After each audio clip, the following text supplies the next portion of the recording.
Here's a step-by-step guide on how to delete a sticker in iOS 18. Step 1. Open the Messages app. Launch the Messages app on your iPhone. Step 2. Find the conversation.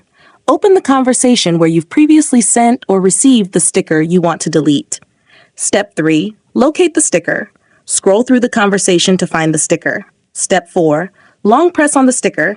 Tap and hold the sticker. A menu will pop up. Step 5. Tap More. In the menu that appears, tap the More option. You will see the sticker and possibly other messages selected. Step 6. Select the sticker. Make sure only the sticker is selected by tapping on any other selected messages to deselect them.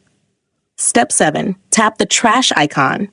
Look for the trash icon at the bottom left or right corner of the screen. Tap it to delete the sticker. Step 8. Confirm deletion. A confirmation message will appear. Tap Delete to confirm. Now the sticker will be removed from the conversation.